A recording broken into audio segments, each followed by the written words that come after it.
welcome back to Breaking Black Podcast. And tonight we have an interesting episode. My boyfriend and I shared finances before marriage, and I'm about to tell you why. He's not my boyfriend anymore, but my husband and I created a joint bank account and handled all of our finances together before we got married. Generally speaking, in relationships, do you feel people need to disclose their finances, things like that, debt,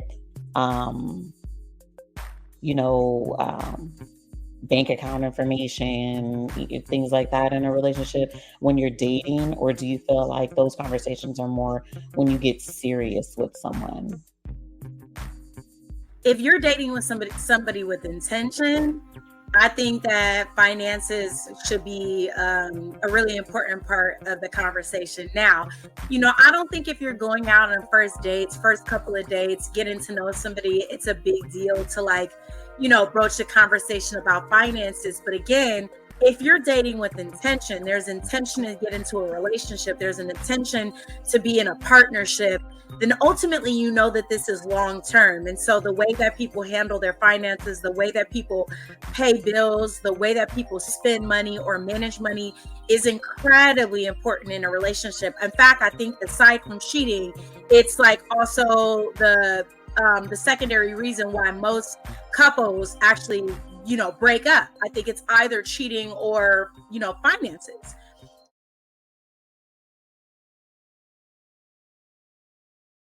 Maybe not for a first, second, or third date. But again, if the purpose of you going out on a date is to basically find a relationship partner and you're not just looking to have a good time or hook up, something temporary where it really doesn't matter, I think if there's intention behind the reason you're dating, it absolutely makes a difference, because I feel like the way people handle their financial responsibilities, how good of a steward they are over their money, whether they understand economics, whether they can take on certain financial responsibilities, or even be there to maybe support some of the dreams or the goals that you may have. I think all of those things are incredibly important when you're looking at long-term relationships or a long-term partner. What's your perspective? So I agree. I think those are things that do need to be talked about. And of course, first date, you're not going to sit there and talk about your credit score or different things like that. You may feel that that's none of the person's business at the time, but ultimately it does become their business if you guys are trying to have a partnership. Maybe in the long run, there's certain things that you want to purchase, and you want to do that with your partner. Of course, those finances need to be talked about, especially in the economy that we are in now. As for myself, I do like to have those type of conversations. I like to travel, different things like that. So I wouldn't want to date someone and get into anything serious with someone who doesn't have the means to do the things that I like to do, because that's going to create a rift in the relationship. Because I want to travel together. I want to, spoil each other, things like that. I love men who spend money too. So I'm not even going to act like I don't. I like the ones who spend it.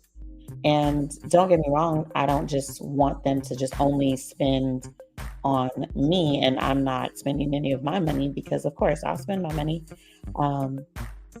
But I do think that is very important to talk about in relationships. Moving forward, when you're doing something long term, you do have to be on the same page. Your goals need to align, of course. And like I stated, in this economy, especially with inflation and so many things that, have gone up in value, that type of stuff is very important. Can we afford these things together? Can you afford things on your own? Where do you need help?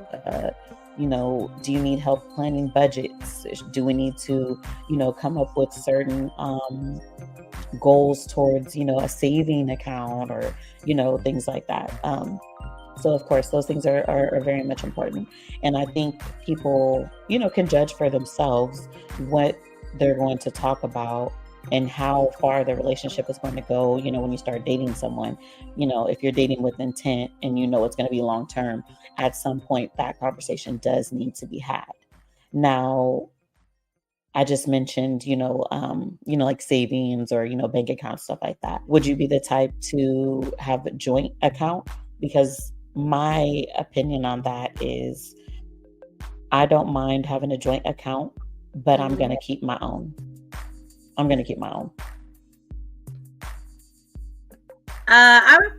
would probably never have a joint account. I don't think I would ever have a joint account. I've never done it. I don't think I would ever do it. I don't know. I mean, yeah, I don't think so. I mean, are we getting married in a community property state? Like, I don't know. You're the type to give him a prenup. Man, I mean, I look at it as like people do some very spiteful things in relationships. There's one aspect of it, whether a person is a good steward over their finances, they understand finances, they understand financial literacy. But there's the other aspect of it, which is like what people do when there are, other things happening in the relationship. If a person's unhappy, if you cheated on them, if they cheated on you, if they want out of the relationship, if you make more money than them. I mean, there's lots of different things that happen in a relationship. And so I look at like having a joint account. I feel like at any point, and I used to work in banking. So I worked in finance. So I understand like what can happen if you're tying your finances in with somebody else. Like they have equal right to your finances. And you already have to deal with that aspect of it when you're married. Putting money into a joint account and giving somebody else the opportunity to be able to spend money whenever they want, however they want, regardless of how it's been earned or stewarded over, I don't know if I'd be okay with that. And I'm like a pretty frugal person. So I don't know if I'd want to like put that in somebody else's hand and like have to deal with what would happen if they decided to be like spiteful with our finances. You know what I'm saying? So my compromise, if I had a partner who wanted to do that because we were paying bills together, I would probably say, they have their account, I have my account, and then we have a joint account that we pour into that manages the house or that manages, our future plans or goals. And that way it's like, we still have our own independent financial resources, but we're also contributing to a space with each other that, is allowing for us to kind of navigate the household together or any of the future plans that we have. But I'm gonna be honest, I probably wouldn't even really do that. That would probably be like only a compromise. But you said that you would. So please explain to me why you think it would be a safe bet for you to combine your finances with somebody and give somebody equal control over your finances. So, like I said, I would definitely still have my own account. I would never put all of my money into a joint account. I just would not. I've heard horror stories about it, and I'm not going out like that. But as far as a joint account, you mentioned that being the one that takes care of bills and stuff like that. That's more so of, what I meant. So I should have clarified that. The joint account would be on automatic payments for whatever we're using it for.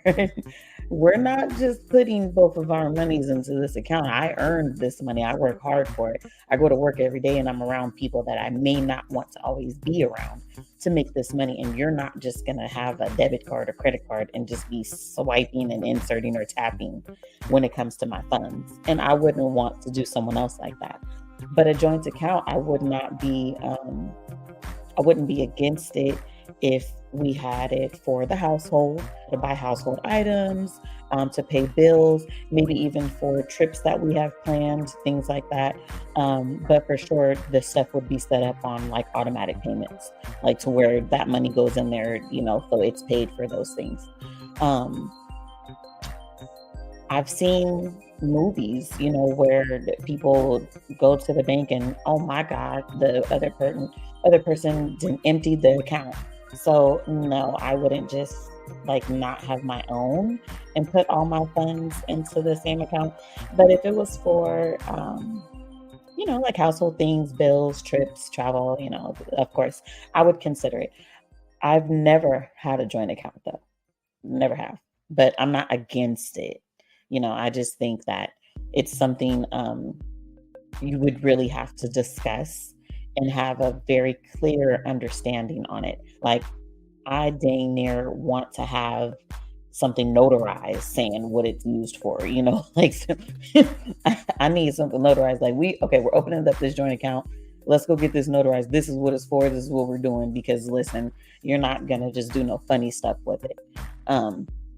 But I'm not against it. I think it may work for certain people, and that's no judgment on people who do have joint account and put their money into it together, because it may work for them, and the trust may be there to where they know the funds are going to be used correctly, and there's not going to be any ill intent on the other party's end when it comes to how those funds are used. So it just, to each his own, however people want to work out their finances. But definitely, as we stated, you should talk about finances and things like that. I think it's really important. So as far as moving forward in the relationship, like we discussed, what would you do if you had a partner who maybe didn't make as much as you? Would you be okay with carrying the relationship financially, or would you be okay with being the one who mostly foots the bill? Like, could you see yourself in a relationship like that? Oh, I mean, love is love, right? Sometimes. Love I is told you love. about love. It's a virus. Mhm. I told you about love. I It's mean, a virus. it can be a sickness for sure. I don't love is love, and I believe that you have to love your partner and support your partner no matter what. But I'm going to be honest. I feel like if I was in a relationship with somebody and I was like the main financial contributor, I feel like for me, it kind of would take like the alpha out of my man. Like, I feel like there's something about me that's just like, I feel like I have to see a provider in the man that I'm dating. Now, if we're just having a good time, we're going out for dinner, are we going out for drinks or to watch a comedy show or something like that? It's not a major deal to me. Like, just to hang out with somebody and be friends with somebody and have a good time with somebody. I feel like we could be on equal footing with that, because I just like to have a good time. But like, if we're talking about me considering somebody as a partner, or like, investing in my future with this person, being in a relationship with them, I feel like I am just naturally attracted to men who take on a more provider role. And if I was carrying the weight, it's like, I don't know if I would be looking at my man like in the same light. Like, I feel like in a certain way, I'd be like, oh, this is a little, it would feel a little emasculating to me to a certain extent. You know what I'm saying? Unless like, I was watching this interview, and it was about this actress, and she went viral. She's I can't think of her name. She's the lady that she has that vegan. She went viral for that vegan chicken sandwich. Tabitha Brown, I think is her name. So basically, the actress went viral, and she's become like really famous for this viral video, and she has a cooking channel, and her husband was like a police officer.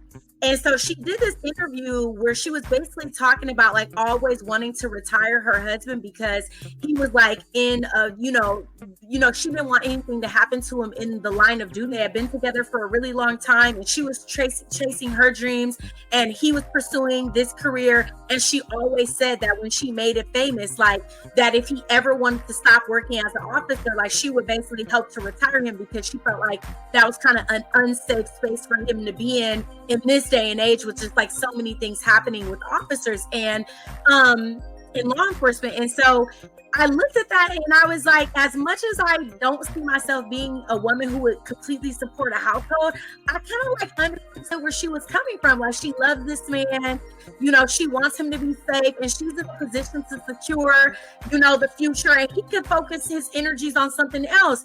And I really felt where she was coming from with that. And I felt like, so maybe it's like a situational thing. Maybe if it was like, something where my partner wanted to pursue something, or I felt like there was that person's safety was involved or something like that, maybe I would do it. But I don't know that I'm just like the person that like wants to be like the breadwinner in the house. And I don't know. What are your thoughts about that? I don't want to be the breadwinner. I want to be taken care of. I'm tired of being an independent woman. I'm tired. I want someone to take care of me, and I couldn't do it. I feel like I want my man to be, the breadwinner, and if not, then like, that takes us back to the 50-50. Like, let it be equal. But yeah, I'm just being honest. No, I don't want to be the breadwinner because I know myself. I'm gonna walk all over him. He's gonna try to tell me what to do, and I'm gonna look at him like he's crazy. You can't tell me nothing. I pay the bills around here. So I don't even want to talk to somebody like that, or even get in that type of even you get pay the that cost type to be of the food. boss. It pays, girl. This is my house, like, so no, like I wouldn't want that. But I definitely, I want like a man's man. I want a provider, someone who could take care of me. And if it ever does come a time to where, he doesn't have it, then of course I will make sure I have his back. If I have to carry us for a while, I will do that. But definitely, I would want him to be the provider that he should be for me and, for the family. But I like that, that story that you mentioned with the woman wanting to retire her husband. I really do like that because that is a dangerous profession. So I can totally understand where she's coming from in that aspect to want to retire him, and she has the means to. So that right there, I have nothing bad to say about that at all. No judgment. And, like people say, oh, it couldn't be me. If that was me, it could be me, because if I had the means to do it and my husband was an officer and I wanted him off the streets to where he can be home and be safe, and maybe he has other things that he wanted to do. He can go do those things that are safer, that I know, he won't be risking his life every day, and he can be more so home and be safe. Yeah, that there's nothing wrong with that at all. I really like that. I'm gonna have to look into that too, because that's very interesting. I'd like to read more about that. So I'm gonna have to research her name. Thank you for bringing that up. Yeah, I think she's awesome. Like, I mean, she keeps it real. She's like America's auntie, that they call her. And they've been together for a really long time. Like, I think she said that they met like in the 8th grade or I don't know. It's been a long time. And I just thought that was really interesting that she basically said that, now that she's winning out here, she wants to take her husband, out of that line of duty and, have him be able to focus his attention on maybe something else that was really important to him, so that, he could come home to their family safely. And that was like the first time that I really kind of thought about that. Like, I think if I was in a situation like that, I would feel the same. But I also feel like he really supported her, in her endeavors and her dreams. And so I think it's important, that partners support each other.